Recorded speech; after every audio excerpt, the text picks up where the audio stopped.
So you're a couple, and sexual energy is a very powerful source. And when you first come together with somebody, when you first connect, and it's a connective energy, right? So when you first meet somebody, it's like, wow, like you're attracted to them sexually, right? That's what gets you together.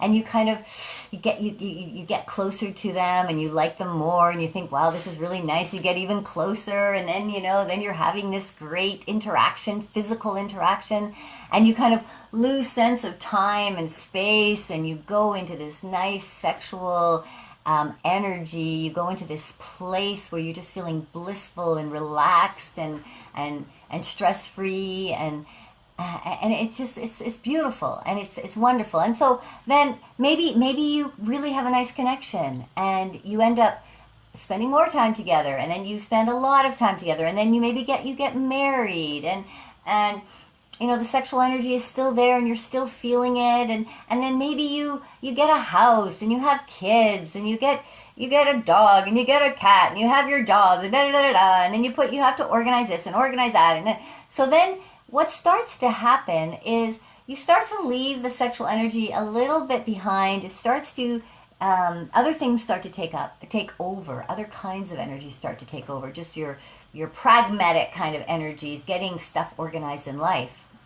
It's kind of more of the masculine energy, which is really directed and gets stuff done, and it's very doing kind of energy. And so your sexual energy kind of goes down a bit, and then it goes down even more. And the fire that was there initially, it recedes, and it may still be little embers there, but it's not burning like it was in the beginning. It's not this massive fire that it started out to be. And that's okay. This is what happens when you're together with somebody.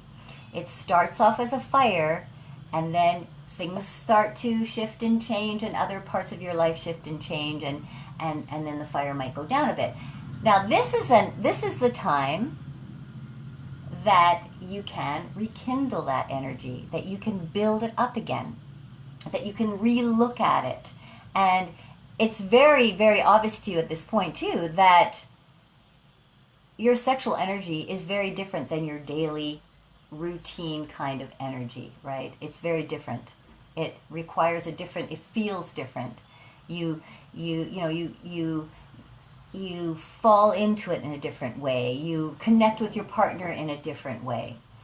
And so what starts to happen with couples who are together for a long period of time, and this is what's been happening because COVID-19 has locked us into spaces together where we're spending a lot of time together.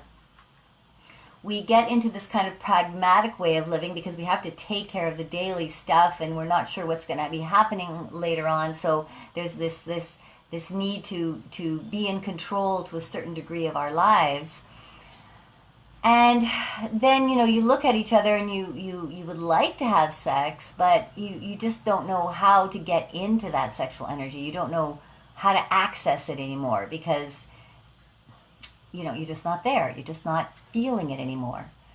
So I want to talk about these. I'll talk about 5 things in particular, 5 areas within sexual energy that become repressed.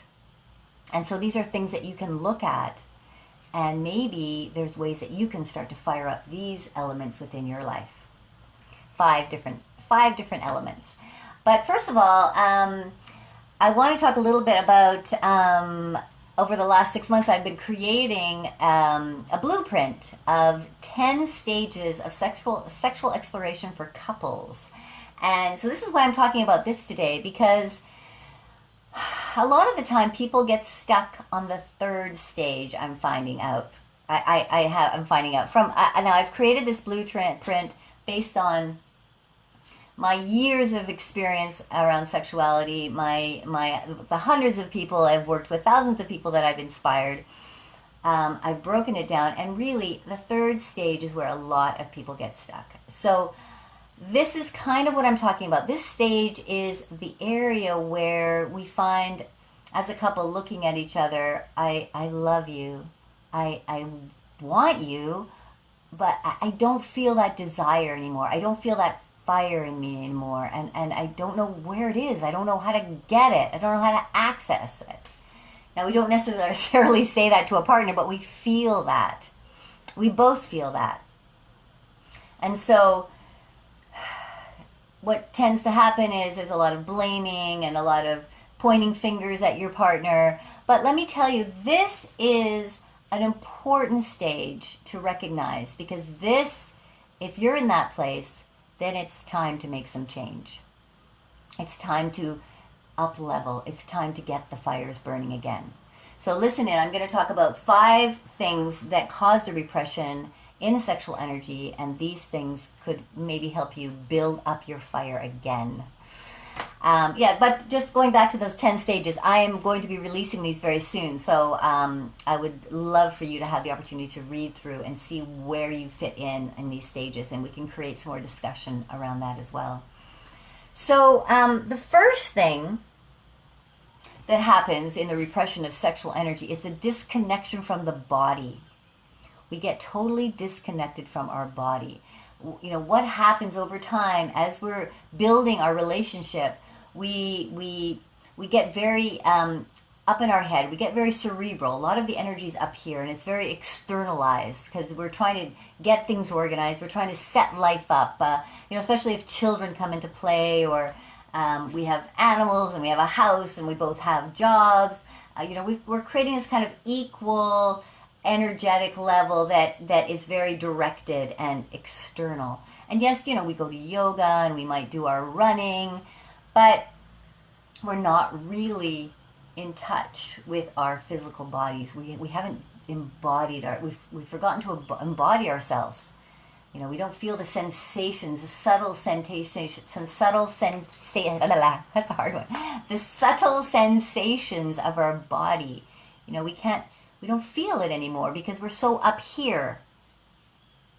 And the body, the sensations of the body, the feelings of the body are what sexual energy is about. It comes from the body. It's not in the head, it's in the body. So what happens over time is we just disconnect from the body. We disconnect from our body. We disconnect from the sensations, from the feelings of our body. And so we're disconnecting from our sexual energy, right?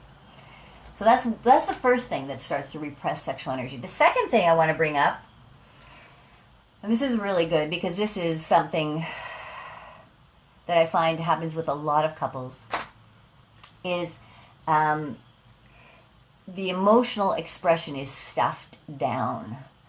So what I mean with that is that we have emotions that we want to express, that we want to express in a verbal way or maybe in a physical way, but we decide that it's not appropriate or it's not right, or I should control my emotions. I shouldn't really say that. It's not a very good thing to say or very nice thing to say. So we suppress the emotions. And what happens to the suppressed emotions? They sit in the body that you have ignored. And so it's all this tension that starts to happen energetically in your body. The emotions are stuck in the body that's not being attended to. And I mean emotions like, maybe there's emotions of sadness because you don't feel connected to your partner like you used to be. Or maybe there's emotions of loneliness, again, from no connection with your partner, or because you can't express exactly how you feel. You feel that it's not appropriate to express yourself. You don't know exactly how to. You have maybe other desires, but you think that maybe I shouldn't say these things. You don't want to scare your partner. There's all sorts of emotional things. Or maybe there's anger, there's anger, like, why is my life like this right now? It was so good before sexually or intimately with my partner. Now it's like, it's just not here and I'm angry, right? So those emotions get stuck inside, and if we don't find a way to release them, then it doesn't allow for the flow of our sexual energy. Our sexual energy needs to flow, to be open. We need to surrender and release any kind of emotions that might might cause us to close down. Sexual energy is about opening, especially for the feminine.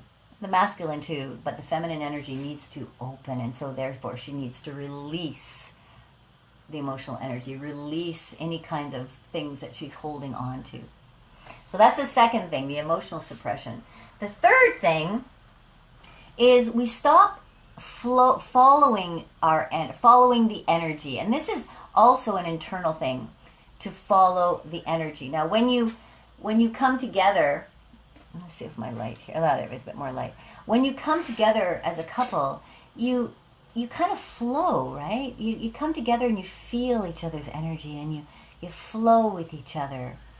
It's like, oh, this person feels so good, and I'm just going to follow their lead or follow their body and touch them this way, and it just feels so good, and the flow is so natural. But as all these external factors come in, and our lives get busy with other things, and we don't put any focus or attention or learning or anything on our sex lives or any growth, exploration, nothing, then we kind of lose that connection to flowing with, connecting with the feeling, connecting with the energy of our partner. So that requires a letting go. That again requires a dropping into the body in order to connect to the sexual energy. Sexual energy is about the flow, about the spontaneity of connection. Okay? That's 3. I'm going to give you 2 more things that are going to be about the kind of things that get repressed around sexual energy when you're in a couple over time. So those are the first 3 that can help you. If you consciously think about those things, maybe there's some aspect within you that you could shift and change a bit in order to access your sexual energy. Okay? So the fourth is a big one. And this one sits with us as we get older because we don't deal with it when we're younger, we don't look at it, we don't examine it, and that is the fear of sex. The fear of sex. There's a lot of fears that are taught to us when we're younger, that are brought in through society and through old ideas and old beliefs.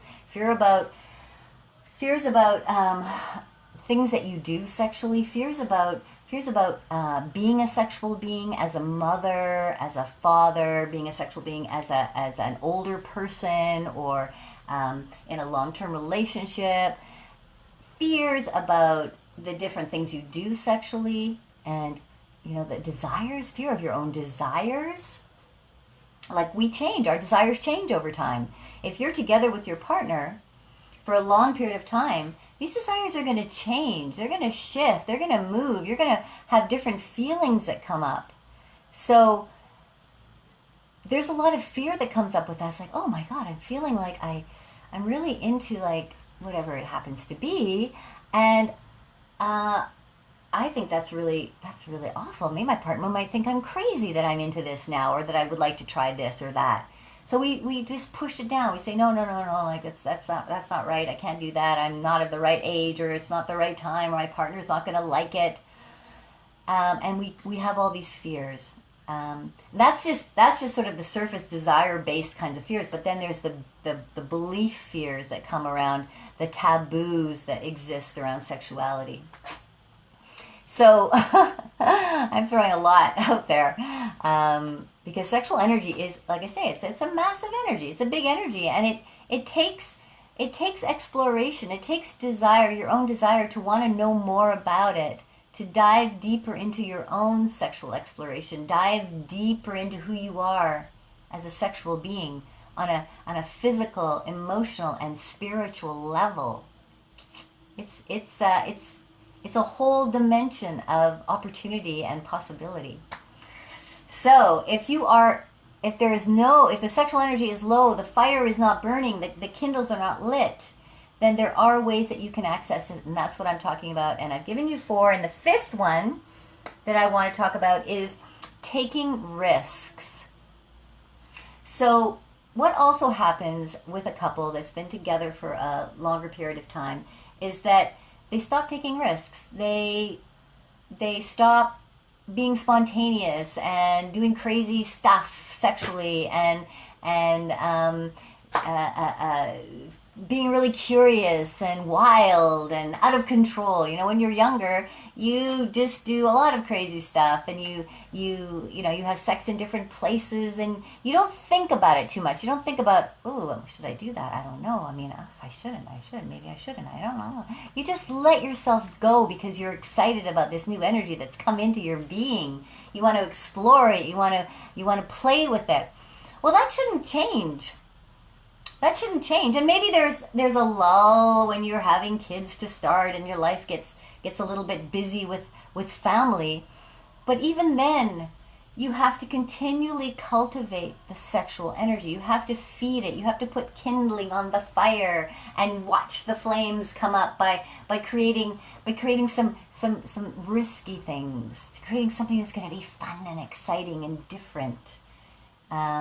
It could be as simple as, if you're always having sex in the bedroom in the same place, then having sex outside somewhere, in the car, doing something different, having an experience that is completely like you've never had before. Just shifting it a little bit will make a huge difference in activating the sexual energy, taking risks in your sexual life. So those are the five things. There's other stuff as well, but I think these are really 5 important aspects about why the sexual energy gets repressed within a couple over a period of time of being together. And then we think, like, well, how can it help me? How can I get my sexual energy going again? Well, I would strongly suggest you think about these 5 things that I have just talked about. These 5 elements: the physical, the disconnection from your body, the pushing down of the emotions, the not allowing yourself to flow with the energy, following the energy of your partner, of your life, fear of sex, and taking risks. And think about where in your life you could activate parts of those. Where in your life are you repressing those aspects? Where in your relationship are you repressing those aspects? Are you hiding? Are you not allowing your sexual energy to come about, to grow, to shift, to change? This is an exploratory realm. Have some curiosity. If you feel like everything is really at a low state right now, open the door a little bit to possibilities around some of the elements that I've just talked about. And if you would like some direct one-on-one help, then please, I'm offering 20-minute free consultation. Message me, let me know, and we can set something up. And I would like to help give you sort of this first activation so that you can start feeling more sexually, so you can enter that world of bliss and love and deep connection, and so that your relationship thrives again. Thank you very much for joining, all of you that have been here. Please like and comment and share, and I will see you again next Tuesday at 5 o'clock for Lianna Live. Much lovemaking.